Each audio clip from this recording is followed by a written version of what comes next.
Bienvenue dans la pause fitness. Alors, ce podcast est réservé à ceux qui veulent améliorer leur nutrition, leur entraînement et aussi peut-être leur style de vie. Donc pour tous ceux qui me suivent depuis quelques temps déjà, vous pouvez me laisser une petite évaluation sur la plateforme de podcast de votre choix. C'est ce qui m'aide le plus. Allez, on démarre l'épisode.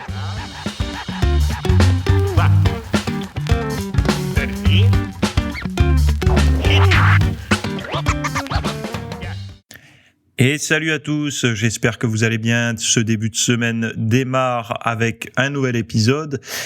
Donc, on va parler aujourd'hui de sédentarité, d'une nouvelle boisson brûle-graisse et de psychologie liée à l'image corporelle, ce qu'on peut appeler aujourd'hui aussi la grossophobie. Et on va en parler en fait en détaillant un petit peu les articles que j'ai trouvés par rapport à ces sujets.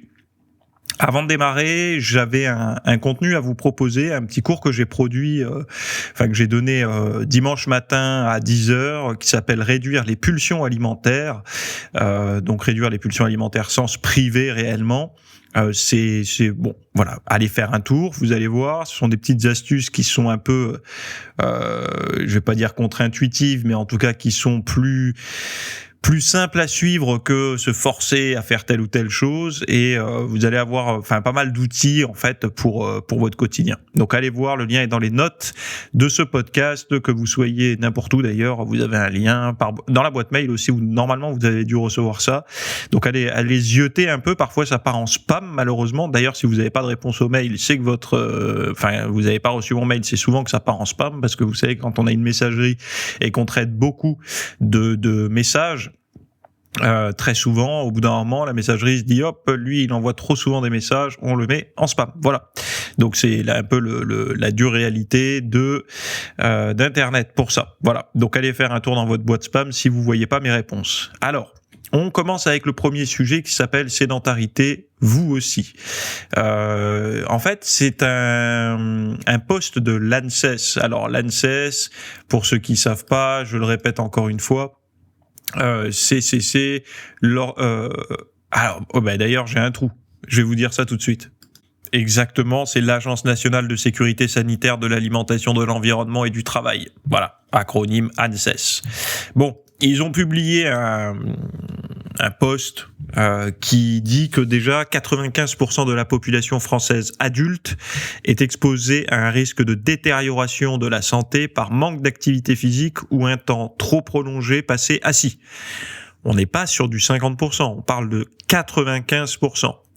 95%, je sais pas, à chaque fois que je vous répète dans les podcasts que globalement la sédentarité est installée, c'est même pas 60 ou 70, c'est 95%.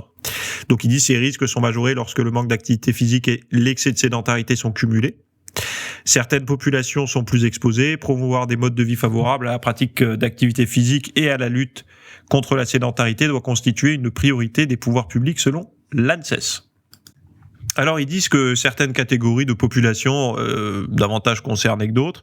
Alors ils disent que aujourd'hui, seuls 5% des adultes ont une activité physique suffisante pour être protectrice. Et en fait, ils disent en effet en 2016, l'ANSES avait identifié le besoin de cumuler différents types et niveaux d'activité pour être en bonne santé. Petit 1, pratiquer 30 minutes 5 fois par semaine d'une activité cardio-respiratoire, donc du cardio basse intensité, comme monter les escaliers ou faire du vélo, courir, marcher à bonne allure. Donc 30 minutes 5 fois par semaine, ça commence à faire quand même, ça fait un petit peu, hein. C'est pas, on n'est pas sur 30 minutes 3 fois par semaine ou 30 minutes le week-end. Non, 30 minutes, mais c'est pas fini. 30 minutes 5 fois par semaine. Ensuite, en petit 2, effectuer du renforcement musculaire 1 à 2 fois par semaine, comme porter une charge lourde, jouer au tennis, faire de la natation ou de l'aérobic. Là, je ne comprends pas, avec le nombre de salles de musculation, pourquoi ils ne disent pas d'aller faire de la muscu. Enfin, je veux dire, si on veut avoir un renforcement musculaire, muscu, c'est quand même mieux que le tennis ou que la natation, quoi. Enfin, à un moment donné, en plus, la natation, renforcement musculaire, on est à moitié en apesanteur. Enfin, c'est pas l'idéal.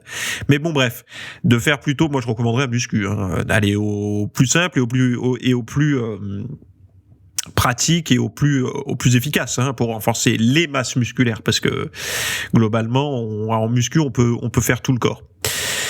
Donc 1 à 2 fois par semaine, donc je répète, 5 fois par semaine 30 minutes de cardio, plus 1 à 2 fois par semaine du renforcement musculaire type muscu, et en petit 3, réaliser des exercices d'assouplissement comme la gymnastique, de la danse ou encore du yoga 2 à 3 fois par semaine.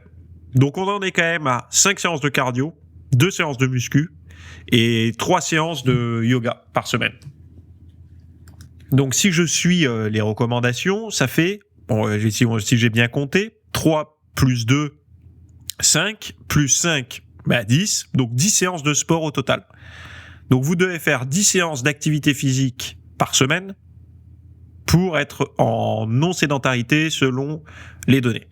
Alors là, moi j'ai un petit problème, c'est parce que déjà les gens, donc vous, moi, tout le monde, on a assez peu la liberté d'avoir des semaines de 10 jours. En règle générale, on a des semaines de 7 jours et depuis toujours, c'est comme ça, visiblement. Donc nous, on n'a que des semaines de 7 jours.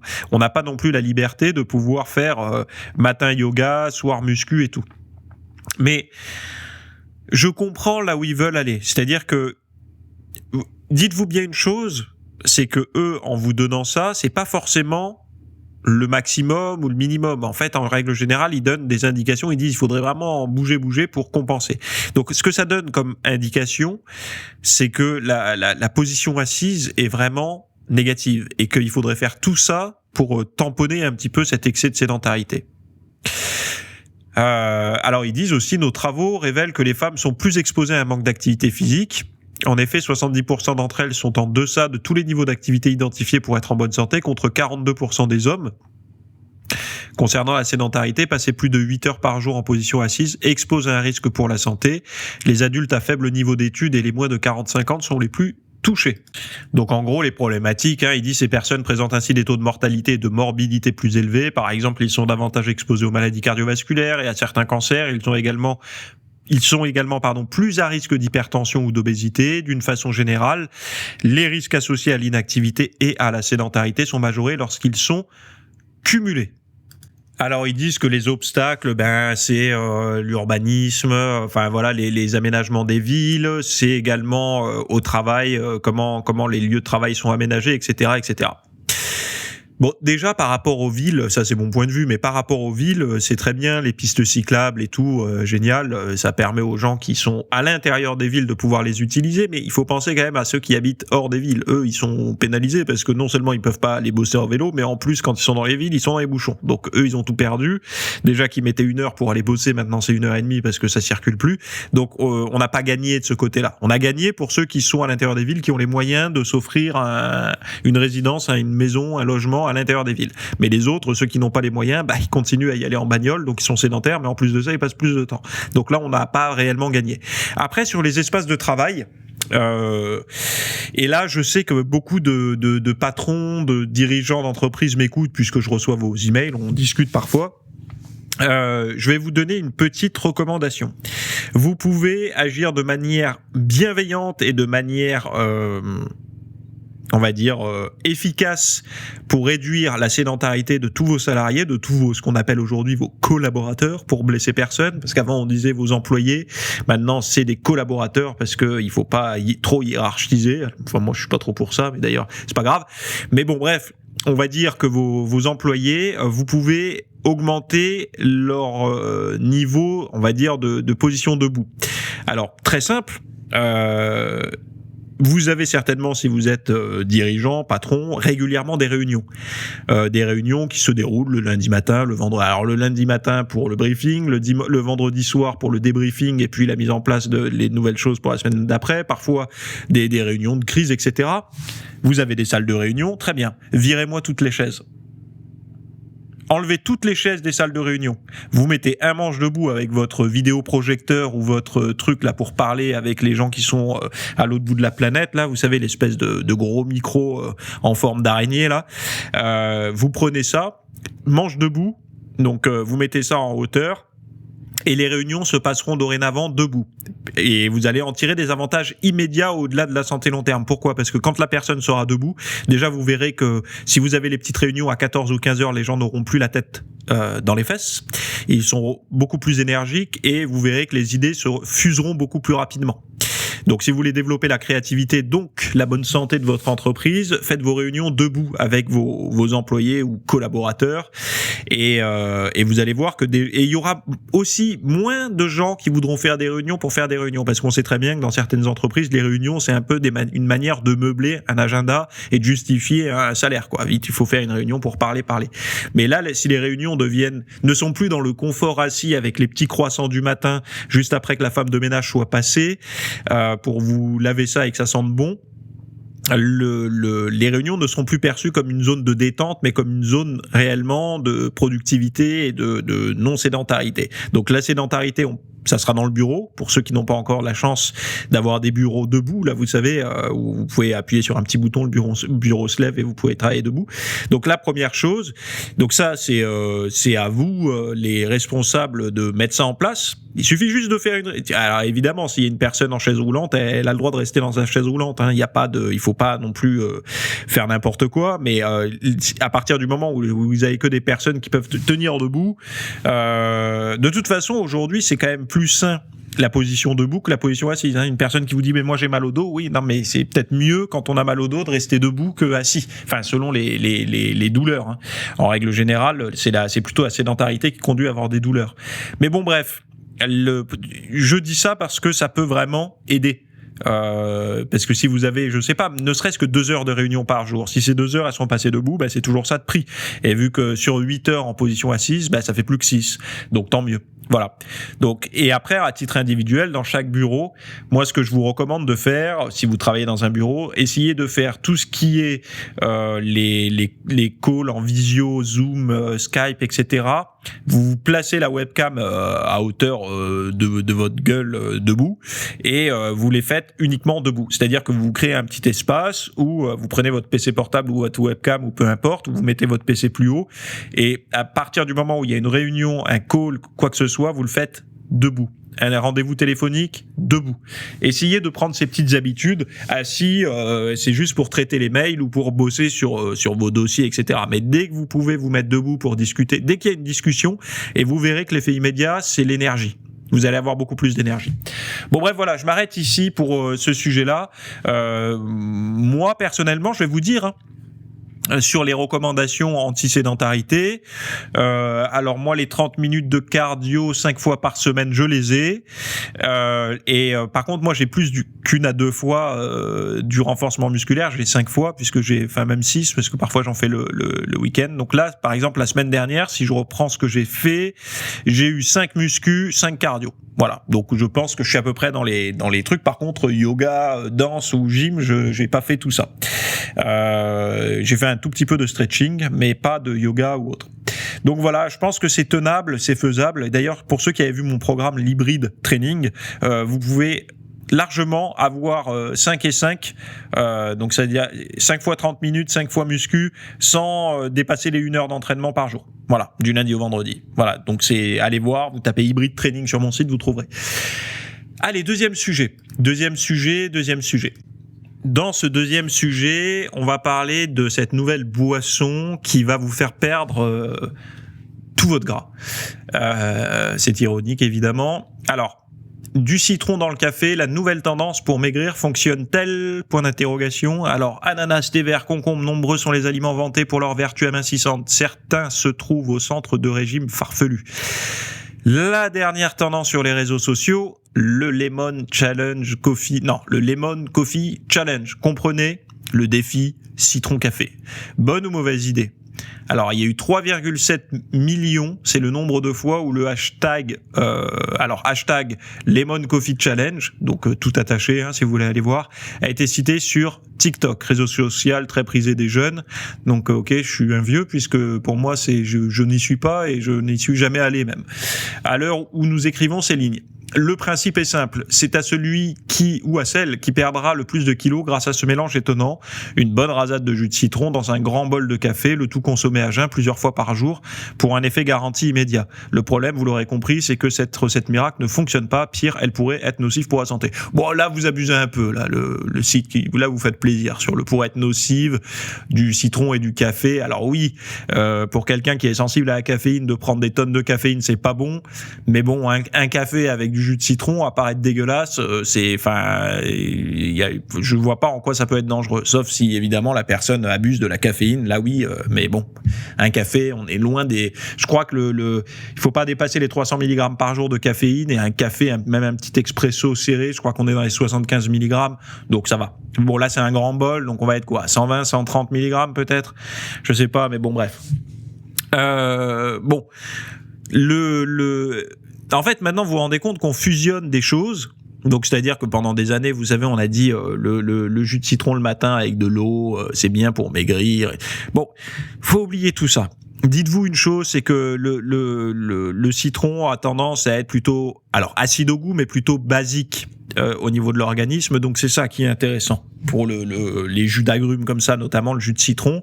Donc un peu de jus de citron le matin dans votre verre d'eau, c'est bien, ça, c'est un peu alcalinisant, si je peux dire les choses comme ça, c'est de la vitamine C, riche en vitamine C, en potassium, c'est ce qu'ils disent aussi là d'ailleurs sur le site. Après, la caféine, elle a tendance à mobiliser un peu les graisses, mais bon, la caféine a tendance à mobiliser un peu les graisses, c'est intéressant quand on est à jeun, ça mobilise un petit peu les graisses, ça circule et puis on peut les utiliser. Alors eux, ils disent que ça marche pas de mobiliser les graisses sur le site. Non, en fait, le problème, c'est que souvent les gens, ils prennent un café après avoir mangé, ou ils prennent un café dans une alimentation standard. Mais la problématique, c'est que par exemple, si vous apportez autant de calories que vous mobilisez, enfin en fait tout va aller se restocker, ça, il y a aucun effet. Par contre, à jeun, effectivement, si les gens remplacent un petit déjeuner traditionnellement français qui pourrait être pain, beurre, confiture par un café au citron, effectivement, au bout de 15 jours, 3 semaines, les personnes auront un déficit calorique assez significatif, donc elles vont peut-être perdre un petit peu.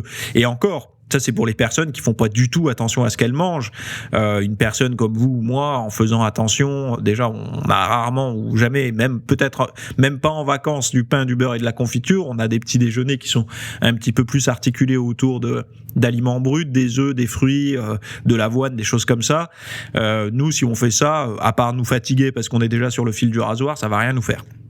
Donc c'est pas forcément intéressant. Après, moi j'ai rien contre. Moi le matin je bois un café et je prends aussi un jus de citron. Enfin j'ajoute du jus de citron dans mon verre d'eau. Ça ne me fait pas maigrir. Hein. Sinon, enfin mon poids est stable depuis un certain nombre de temps, d'années. Ça fait pas maigrir, donc je peux vous donner le résultat tout de suite. Après, ça fait parler, ça fait vendre, voilà. Donc, mais bon, je préfère que les plus jeunes, aient un défi avec du café et du jus de citron, plutôt qu'ils s'amusent à mélanger un produit détergent avec je sais pas trop quoi. Enfin, voilà, ça me paraît quand même un petit peu plus sain. Donc, si vous voyez passer ce défi-là, vous pouvez le faire. Vous pouvez boire votre café le matin et mettre du jus de citron dedans. Ça va pas vous tuer, ça va juste être dégueu. Mais par contre, n'attendez pas que ça vienne tamponner une mauvaise alimentation à côté. Voilà. Bon, sujet autre. Allez, on va parler de grossophobie, parce que c'est encore un terme qui revient. Je pensais qu'on en avait fini, mais visiblement non. Donc là, on bascule un peu dans la psychologie. Donc, il y a un compte Instagram qui s'appelle Stop Grossophobie. Et la personne qui s'appelle Sherazade Lexir, qui a créé ce compte et qui a écrit le livre « T'as un joli visage » pour lutter contre la grossophobie qu'elle subit au quotidien depuis son enfance. Elle milite aujourd'hui pour cesser ces discriminations, etc., etc. Donc, moi, j'avais noté l'impact de ces discriminations est allé assez loin pour elle. Ça m'a amené dans le cercle vicieux des régimes, à développer des troubles du comportement alimentaire et à être diagnostiqué de dysmorphophobie, état dans lequel la personne est excessivement préoccupée par une partie de son corps, craignant qu'il y ait quelque chose qui cloche, amenée dans une dépression et vers des tentatives de suicide, nous livre-t-elle.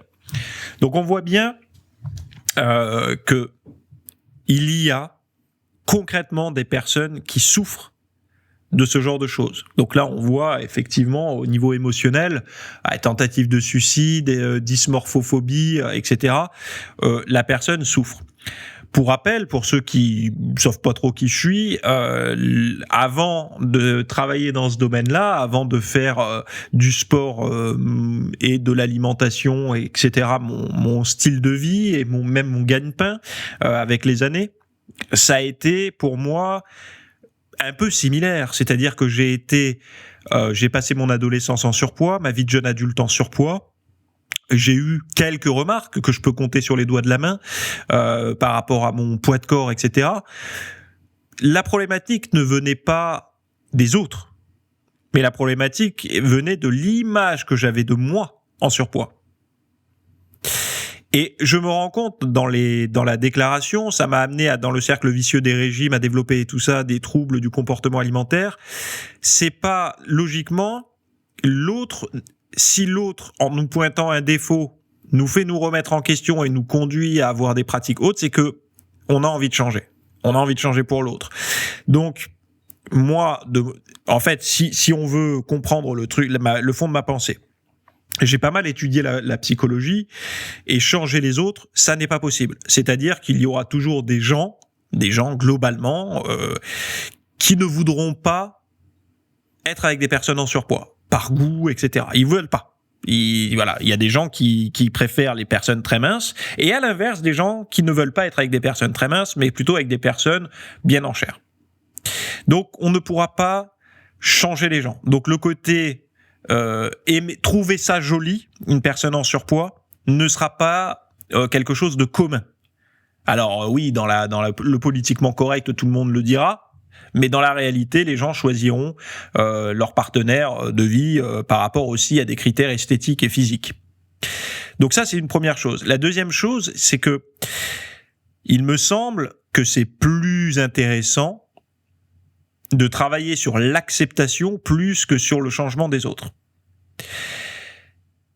Par exemple, si la personne vous dit « t'es grosse » ou « t'es gros, tu devrais faire un régime », si ça arrive sur un terrain où on se déteste parce qu'on est gros ou grosse, effectivement, ça va nous blesser. C'est un petit peu comme le matin, on se réveille, on a un bouton sur le nez, on le voit bien ce bouton sur le nez, on essaye de le camoufler comme on peut, et puis on part bosser, et puis au boulot, dès que le premier nous dit « Oh là là, t'as vu, t'as un bouton sur le nez ». Non, sans blague. Et là, on a envie de lui décrocher ce qu'on peut pour le mettre KO. C'est la même chose, en fait. Si le surpoids est vécu par la personne en surpoids comme quelque chose de dérangeant, comme un bouton sur le nez, effectivement, quand on va le pointer du doigt, puisque la personne veut s'en débarrasser, quand on va le pointer du doigt, ça va l'énerver.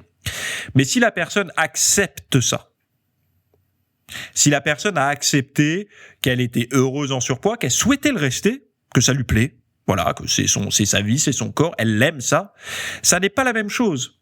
Ça n'est pas la même chose. En fait, les critiques vont avoir moins d'impact, étant donné que la personne se dit non mais moi de toute façon j'ai fait un pacte, enfin pas un pacte, j'ai accepté, c'est mon souhait d'être comme ça, et il y a des gens qui seront pas contents. En fait, il faut comprendre qu'on ne peut pas plaire à tout le monde. Voilà. Moi personnellement, quand j'étais en surpoids, ce pacte je l'avais pas signé. C'est-à-dire que j'étais pas en accord avec moi. Je disais aux gens, oui, j'étais d'accord, il faut que les gens m'apprécient tel que je suis et tout ça, mais moi, je m'appréciais pas tel que j'étais, en fait. Et je m'en foutais, finalement, de ce que pouvaient penser les autres de moi, quand j'avais entendu des critiques du style, ah, mais t'es gras du bide, ah, mais t'as pas d'abdos. J'en ai entendu, ou t'as un double menton, ou des choses comme ça.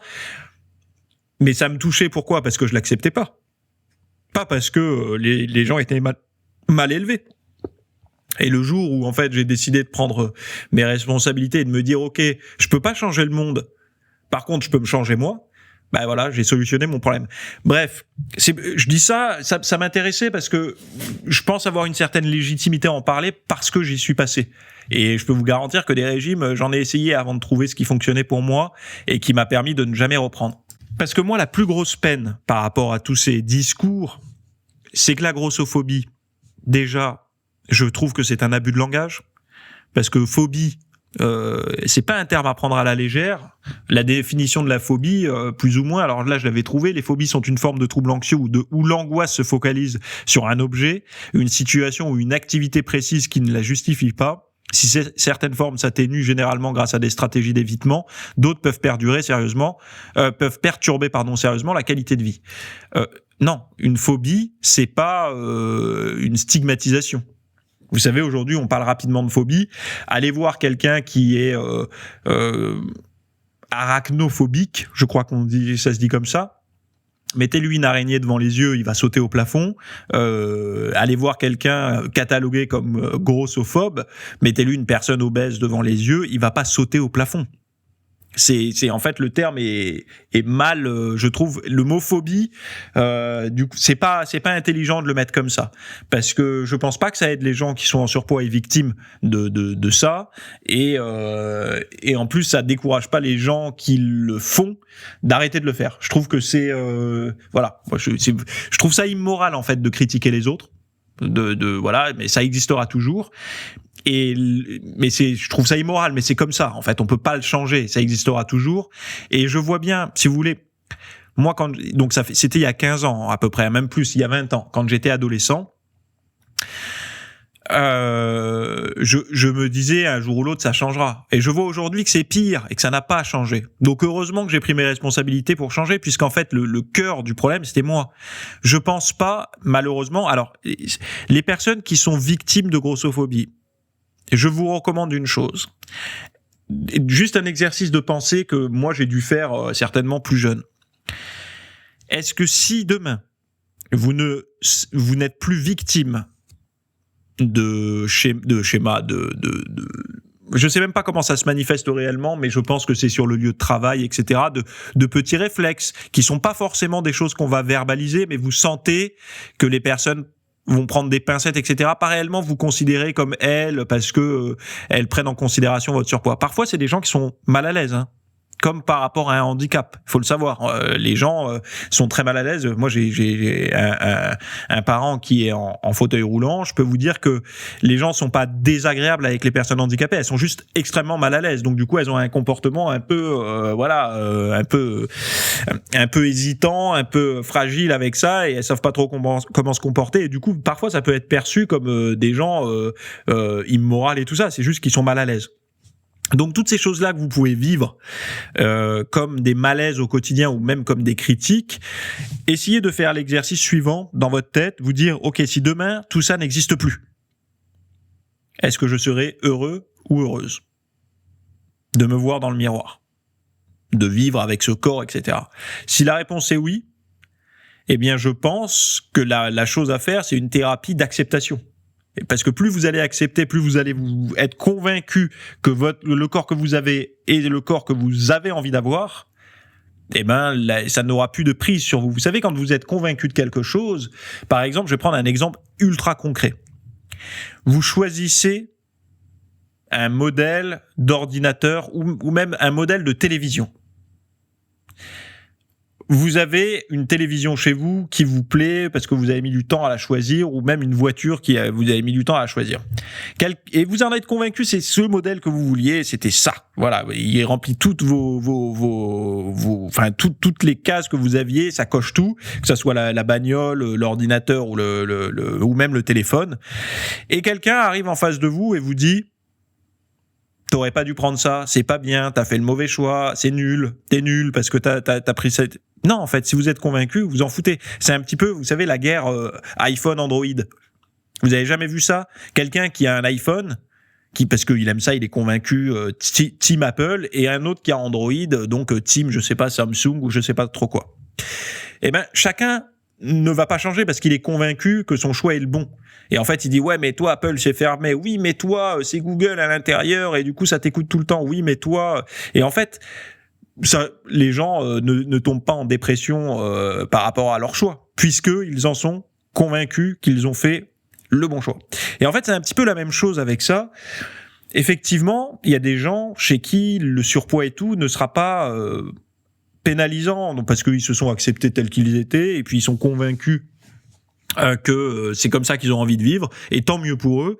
Chacun est libre de faire ce qu'il veut. Il n'y a pas de normes à être en forme, à être fitness et tout. Ça concerne les gens qui font du fitness effectivement, mais les gens qui n'en font pas partie, bon, on s'en fout. Hein, chacun fait ce qu'il veut.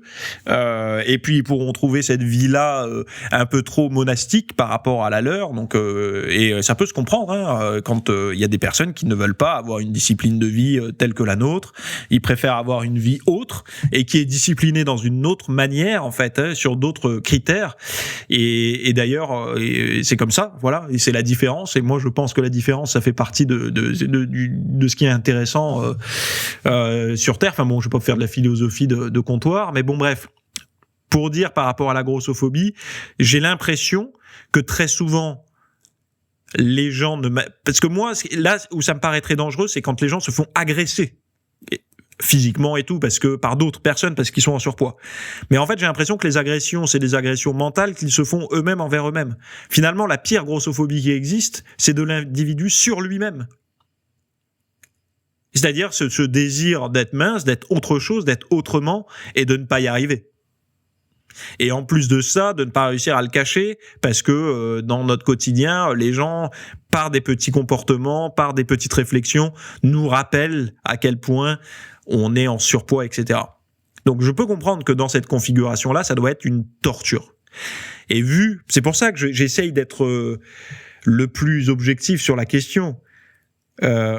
On ne peut pas changer les autres, c'est pas possible. On le voit bien, ça marche pas, que ça soit dans les couples, que ça soit n'importe comment. Changer l'autre, c'est s'épuiser totalement, perdre toute sa vitalité, et on n'y arrivera pas. Donc changer l'intégralité des mentalités, c'est même pas possible. Donc par contre, se changer soi-même, essayer d'évoluer, essayer d'accepter les choses, ça peut permettre d'avancer plus. Donc toutes les personnes qui subissent ça, au lieu d'essayer de changer le reste du monde, les lois et tout, essayez de vous changer vous. Ça vous empêchera pas de continuer votre combat pour essayer de soutenir, d'être en communauté avec des gens qui souffrent aussi, mais d'avoir un travail sur soi permet quand même d'alléger un peu la peine, il me semble. Et il faut sortir de la croyance qu'il y en a qui y arrivent et nous on n'y arrive pas, c'est parce qu'on est nul, ça c'est faux. Il y a des gens, c'est pas qu'ils y arrivent, il y a des gens, ils ne font rien et ça marche. C'est-à-dire qu'il y a des gens qui n'ont jamais été en surpoids de leur vie. Donc ils font aucun effort et ça marche. Il faut pas chercher à copier ces gens. Il faut juste se dire que ces gens-là, c'est un petit peu comme une grande personne et une petite personne. La grande personne, elle fait un pas, elle fait beaucoup plus de centimètres que la petite. Et la petite, elle peut pas faire le même nombre de centimètres en faisant un pas. C'est pas possible puisqu'elle est plus petite. C'est comme ça. Donc elle va devoir faire plus de pas pour faire la même distance. C'est la même chose en fait avec ça. C'est-à-dire que les personnes qui sont en surpoids ne doivent pas copier les personnes qui ont toujours été en poids de forme ou en poids santé selon les données médicales là, mais d'utiliser leurs outils, leur en fait leur génétique et tout pour avancer. Et tout le monde peut avancer. Et ne pas oublier que les stigmatisations se fait aussi à l'intérieur du monde médical, parce qu'une personne en surpoids, en obésité dite, ce qui est au-dessus de l'IMC, je sais plus au-dessus de combien c'est, ce qu'ils appellent eux-mêmes l'obésité morbide. Quand vous allez voir le médecin a un devoir de conseil et de dire il serait bon de perdre du poids. Et est-ce que ça, un jour, ça sera vu comme de la grossophobie ? Et là, je pense qu'il faut faire attention, parce que là, on devient borderline. Quand le médecin le dit, faut faire attention. On n'est plus dans le jugement d'une personne du quotidien, etc. Donc, faut juste faire attention, à la limite. Moi, je suis pour les crétins, évidemment. Pour moi, c'est les mêmes crétins qui disent « T'as vu, t'as un bouton sur le nez le matin ?» Non, connard, je l'ai pas vu. C'est la même chose pour moi. Ce genre de crétin, ça devrait logiquement vous devriez être au-dessus de ça, en fait. Ça devrait pas, enfin voilà, et en règle générale, les gens qui critiquent facilement, ce sont pas, vous savez, il y a des gens qui disent que les bons amis, en général, sont à l'écoute, les mauvais critiquent ou pensent qu'à eux, etc. Et en règle générale, les gens qui ont tendance à vous couper l'herbe sous le pied, c'est pas forcément les bons amis ou les bons collègues, quoi. Mais cette grossophobie, je pense qu'on n'arrive pas à en sortir parce que c'est une impasse, et que cette impasse, moi, mon point de vue, c'est que, je vais vous dire honnêtement, cette méditation, est-ce que je serais heureux si le monde autour de moi me voyait comme une personne mince, me voyait comme une personne comme les autres alors que je ne suis pas mince? Est-ce que je me sentirais mieux? Et en fait, moi, j'avais fait cet exercice et je m'étais dit non, en fait, c'est moi-même qui ai envie de changer. Et en fait, je ne peux pas accuser l'autre de mon échec de ne pas y arriver. Donc, je perdure. Ça, c'était ma réflexion personnelle. Je ne demande pas aux autres de l'avoir, hein, mais c'était ma réflexion. Et donc, j'ai dû travailler pour réussir. J'ai pas lâché l'affaire pour réussir. Et j'espère que beaucoup de personnes trouveront également leur réponse par rapport à ça et de réussir à avancer dans ce sens-là. Après, effectivement, comme je disais tout à l'heure, s'il y a des personnes qui abusent dans le milieu de l'entreprise, etc., ces gens-là, faut leur péter les genoux, quoi. Bah voilà, une façon de parler, c'est une image, mais des personnes qui abusent, qui pointent du doigt comme des enfants dans la cour d'école, les enfants on pardonne parce que les enfants, on sait que ce sont les plus vifs, les plus ignobles les uns envers les autres.